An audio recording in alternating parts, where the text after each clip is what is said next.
निरंजन अलख निरंजन हो अलख निरंजन। ओ नाथबुआ,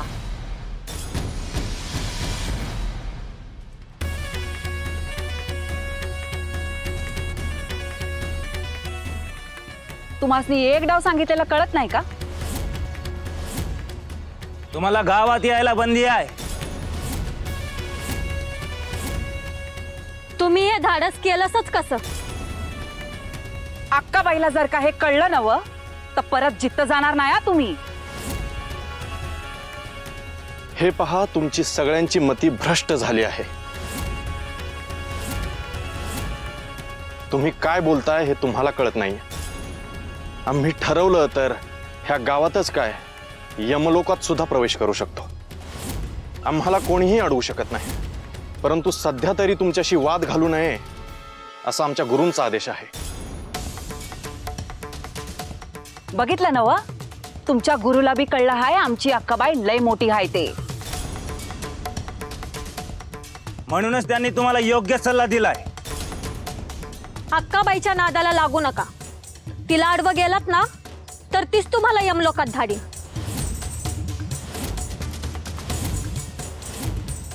आणि ही पोरगी कोण आहे आणि हिला कशाला घेऊन आला तिथं? ही वनात एकटी होती। हिच्यावर वाघाने हल्ला केला असता, परंतु गुरुदेवांनी तसं होऊ दिलं नाही। मी हिला गावात सोडवायला आलो आहे। आमच्या गावात कशाला आणि कोण आहे ही? माझं नाव चित्रावती। मी अक्काबाईला भेटायला आले होते। हे म्हणले ते बरोबर आहे, यांनीच मला वाचवलं। तू अक्काबाईला भेटायला आलीस हो? मग चालतंय, तू आमच्या गावात येऊ शकतीस बघ। पण या लोकांनी आम्ही गावात येऊ द्यायचो नाही। चित्रा, तू जा यांच्या बरोबर गावात। ये ये का माझी बाय। आता तुम्ही तुमच्या वनात जा आणि परत एकदा सांगते म्या, आणि आमच्या गावाकडे नजर वर करून जरी बघितलं नव तर अक्काबाई डोळं काढून घेईल। आई आई देवी आई! शुभम भवतु।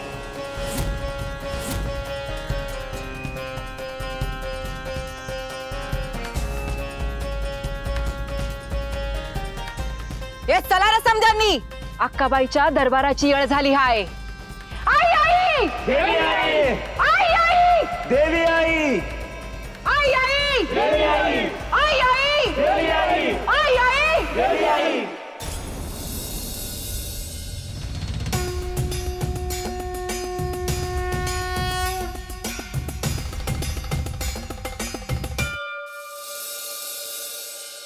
ये गए।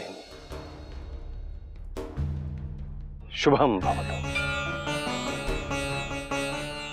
गुरुदेव, तुम्ही सांगितल्याप्रमाणे मी त्या कन्येला गावाच्या वेशीपर्यंत पोहोचवणार होतो, परंतु काय? मला गावातल्या लोकांनी अडवलं। ह्या गावात तुम्हाला प्रवेश मिळणार नाही असं ते म्हणाले। अक्काबाईंनी पाठवलेल्या निरोपाची आठवण करून दिली। हे वन सोडून कधी जाणार आहात असं विचारत होते। नाईलाजाने मी त्या कन्येला त्यांच्या हवाली केलं। ते तिला घेऊन गावात गेले आणि मी माघारी आलो। आपली आज्ञा असल्यामुळे मी त्यांच्याशी वाद घालत बसलो नाही। गुरुदेव, अक्काबाईंनी केलेलं वशीकरण मोडायची वेळ आलेली आहे। गावातल्या सगळ्या लोकांच्या डोळ्यावर द्वेषाची झापड आहे। चूक, बरोबर, सत्य, असत्य हे त्यांना काहीच कळत नाहीये। त्या कन्येला सुरक्षित वेशीपर्यंत पोहोचवण्याचं कार्य आपण पूर्ण केलं आहे। आता उद्याच त्या गावातल्या लोकांना कळेल की ते कुठल्या ग्लानीत होते। उद्यापासूनच त्यांच्या बुद्धीवरील ग्लानी उतरायला सुरुवात होणार आहे।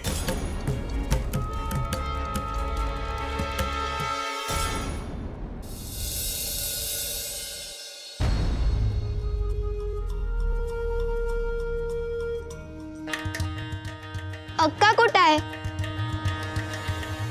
अक्काबाई वनात गेली आहे. तिची गुप्त पूजा होती ना व, ती करायला गेली आहे. आणि तुझं काय काम आहे अक्काबाईकडे?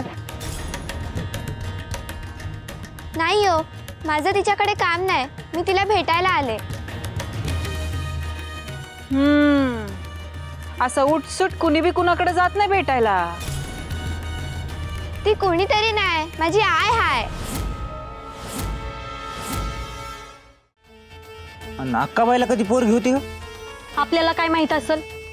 त्या मीनाला माहित असेल.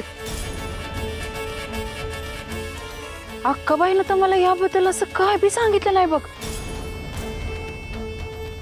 आई म्हणजे अक्काच माझं सगळं काय हाय. आई, बाप, बहीण, भाऊ सगळं काय. खरं तर तीच मला न्यायला येणार होती, पण ती नाही आली. ती या गावात आली आणि मला इसरून गेली. मी तिची वाट बघत बसले. मला राहावलं नाही म्हणून मी तिथं आले. आणि ते साधूबा कुठे भेटले तुला? मी आणि काही गावातली माणसं आम्ही निघालो. वनात आल्यावर वाघाचा आवाज आला. सगळे पळून गेले, पण मीच त्या वाघाच्या तावडीत सापडले. मग तिथे ते साधू आले आणि त्यांनी मला वाचवलं.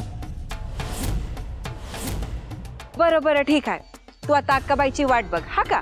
अक्काबाईची पूजा झाली ना व, तर ती येईल तुला भेटायला.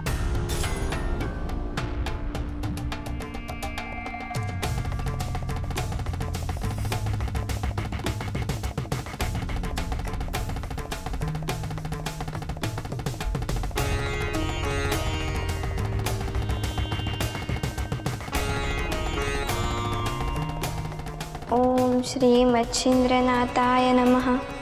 ओम श्री मच्छिंद्रनाथाय नमः. ओम श्री मच्छिंद्रनाथाय नमः. ओम श्री मच्छिंद्रनाथाय नमः. ओम श्री मच्छिंद्रनाथाय नमः. ओम श्री मच्छिंद्रनाथाय नमः. हे चित्रे, काय झालं? ए बाई थांब तिथंच. कशाला त्यांचं नाव घेतेस ग? अक्काबाईनं ऐकलं ना व, तर तुला बी त्यांच्यासारखं गावाबाहेर करेल ती. अक्काबाईनं त्यांचं नाव घ्यायला बंदी घातली आहे. पण ते तर देवासारखे वाटले मला. त्यांनीच तर मला वाचवलं आहे. तुझं जे काही बी आहे ना व, ते तुझं तुझ्या जवळच ठेव. अख्खा गाव एका बाजूने उभा केलाय अक्काबाईनं. तेव्हा मी जे सांगते ना ते नीट ऐक. आता तू त्यांचं नाव घ्यायचं नाहीस.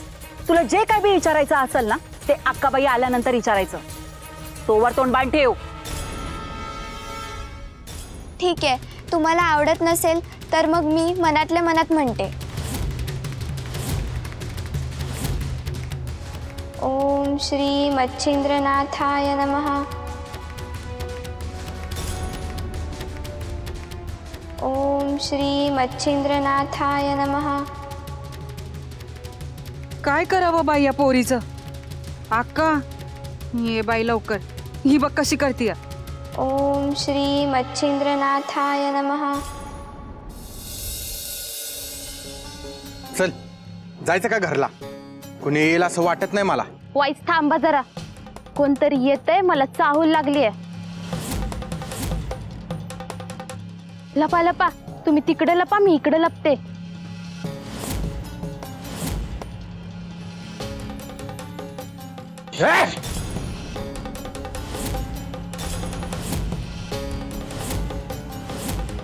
हे अजिबात आरडा वेळेचं नाही काय, नाहीतर मारून टाकेन एकेकाला. समद्यांनी आपापली गाठोडी खाली टाकायची.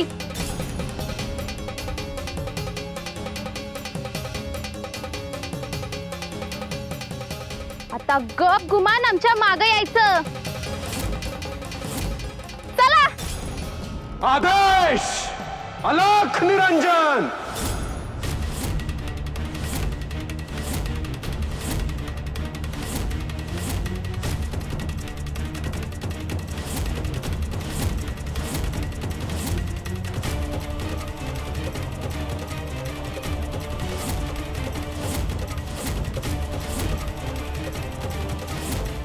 तुम्हा दोघांना वाटलं असेल की आम्ही इथून निघून गेलो आहोत ते, परंतु आम्ही तुमचं मन ओळखलं होतं. तुम्ही वरवर माफी मागितली आहे हे देखील आम्हाला कळलं होतं.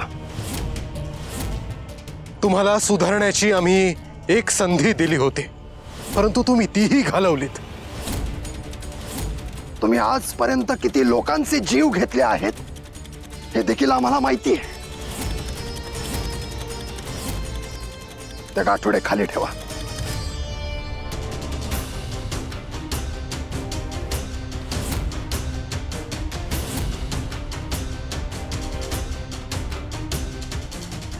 उचला आपापले गाठोडे आणि जा आपापल्या वाट्याला.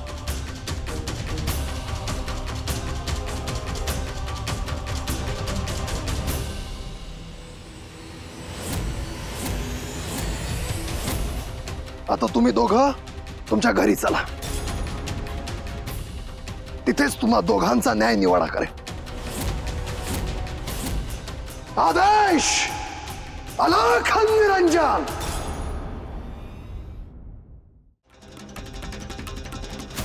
या दारामागे आहे तुम्ही आजपर्यंत केलेलं पाप. त्यात धन आहे, कपडा लत्ता आहे, परंतु ते तुम्ही लोकांना मारून लुटलेलं आहे म्हणून ते पाप आहे. असंख्य लोक आपले नातेवाईक घरी आले नाही म्हणून आजही दुखी आहेत आणि त्या सगळ्यांचा तळतळाट तुम्हाला लागलेला आहे. उद्या सूर्योदय झाल्यानंतर तुम्ही दोघेही अपंग होणार आहात. ज्या हातांनी तुम्ही हे पाप केलं ते तुमचे हे हात पाय वाटेने जाणाऱ्या लोकांना तुम्ही लुटले म्हणून तुमचे पाय कायमचे अधू होणार आणि तुम्ही दोघेही अपंग होणार.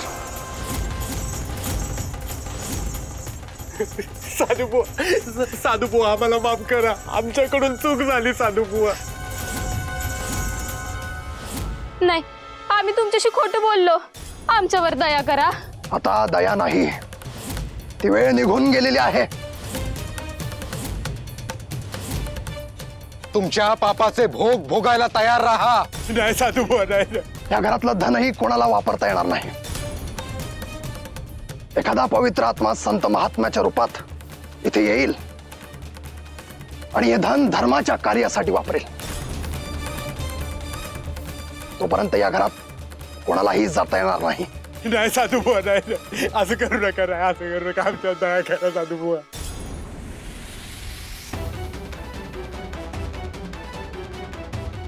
नाही साधुबुवा, साधुबुवा आम्हाला एकदा माफ करा. साधुबुवा एक संधी द्या आम्हाला. आदेश अलख निरंजन.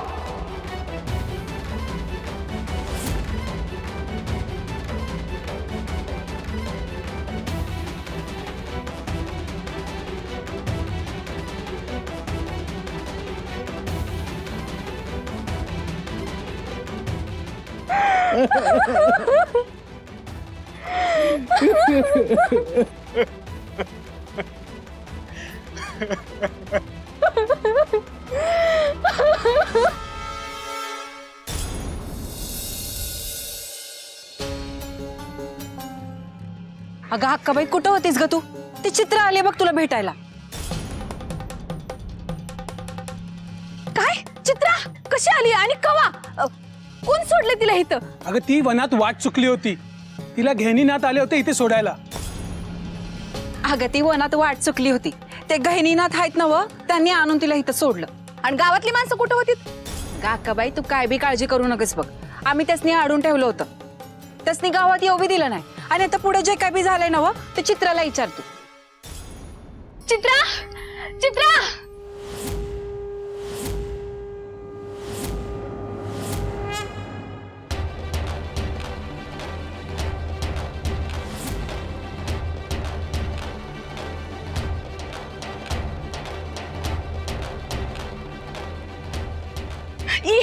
बस ये, बस. अगं अक्का, कुठं होतीस तू? मी तुझी किती वाट बघितली. तू म्हणाली होतीस तू येशील. होय रे लेकरा, मला बी असं वाटलं होतं या गावातली कामं आटपतील, पर अगं अजून आटपलं नाहीये अक्काबाई. बरं ते सगळं जाऊ दे. तू मला सांग, तू एकटी कशी आलीस आणि ते नाथ बाबा तुला कुठं भेटलं? काही गावातली लोक त्या दिशेनं वत होती. मे बी त्यांच्या संग निघाले तुला भेटायसाठी. पण मनात एक मोठा वाघ आला. सगळे पळून गेले पण मला पळताच नाही आलं. मग ते मच्छिंद्रनाथ आले. त्यांनी वाघाला जायला सांगितलं. नाहीतर असलं काय वाईट बंगळं बोलायचं नाही. हा, मी तुला काय बी होऊ द्यायचे नाही. आणि हे बघ, पुण्यांदा त्या नाथ बाबांचं नाव घ्यायचं नाही. पण त्यांनी तर मला वाचवलं हाय. वाचवू दे. मी असते का नाही तर वाघच काय, हत्ती जरी असता का नाही तरी सुद्धा तुला वाचवलं असतं. तू आता आली ना माझ्यापाशी, तुला आता कोणाची बी गरज नाही. पर मी त्यांच्या पाया बी पडले. अरे देवा, पडलीस नव, आता इसरून जायचं तेच नाही. ती चांगली माणसं नाहीत. आणि हो ऐक, पुण्यांदा त्यांचं नाव घ्यायचं नाही. हक्काबाई, अगं जाऊ दे ग. तिला इथं जे काय बी झालंय नव ते काय बी ठावं नाही बघ. ते इथं जेव्हापासून आली नव तशीच बसली आहे बघ. आणि पोटात एक बी अन्नाचा कण नाही बघ. हा चित्रा, तू काहीच बी खाल्लं नाहीस वे? तुला पाहिल्या बिगर माझ्या पोटात घाल जाईल का? अगं आपण समजा जेवायला जाऊ. आमची बी पोट रिकामी आहेत बघ. थांब रे खंडू, तुझं काय आहे मधी मधी? माझी लेक आली आहे. ए गाववाल्यानो, ऐका रे जरा, या समजा जण इकडं. ही माझी लेक, म्हणजे मला वनात घावली. एवढीच होती बघा, तेव्हा हिला कुणीतरी वनात सोडून गेलं. कुणाच्या माहिती नाही, पण मी हिला बघितलं आणि माझा जीवच बसला हिच्यावर.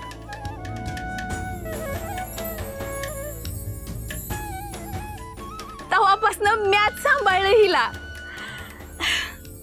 आता केवढी मोठी झालीये बघा. जसा जादूगाराचा जीव त्याच्या पोपटात असतोय का नाही, तसा ह्या अक्काबाईचा जीव हिच्यात आहे. ही आमची चित्रावती.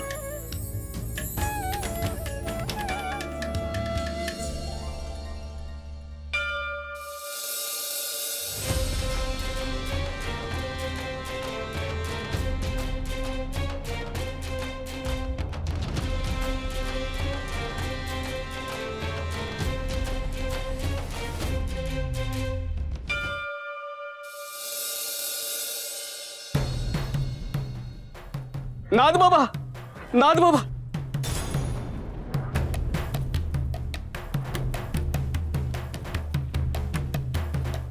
देवा, हे काय झालं? आता कसं व्हायचं देवा?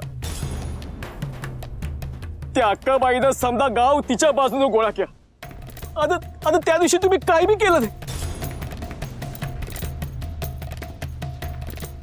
तुम्ही गेल्यानंतर त्या अक्काबाईनं समजा गावाला माझा अपमान करायला लावला. मला म्हणली माझ्या पाया पड. तर मी दार पडलो देव. घरला गेलो. आता स्वतःला कोंडून घेतलं. जीव द्यावा असं वाटत होतं. जीव मरून जावं असं वाटत.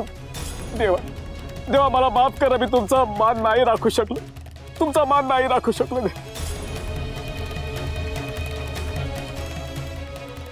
शांत व्हा पंच, शांत व्हा. तुम्ही मायेमध्ये अडकलेला आहात. ह्या गावाचे पोशिंदे तुम्ही आहात, मान्य. परंतु या गावामध्ये केवळ आपलाच अधिकार चालावा हे भावनेत अडकल्याचं लक्षण आहे. म्हणजे देवा? पंच, लोकांसाठी कार्य करता करता आपण कधी कधी नकळत त्यांच्यावर अधिकार गाजवू लागतो. ही सुद्धा एका प्रकारची मायाच आहे. तुम्हाला तुमच्या कर्तृत्वाचा मोह आवरत नाहीये. वही देवा, तुम्ही म्हणता ते खरंय. मला वाटत होतं मी समध्या गावासाठी झटतोय म्हणजे समध्या गावाने माझं ऐकायलाच पाहिजे. पर तुम्ही इतकी लोकांची सेवा करता, त्यांच्या अडचणी सोडवता, पर त्यांच्यात गुंतत नाही. वही देवा, मला बी हे जमायला पाहिजे.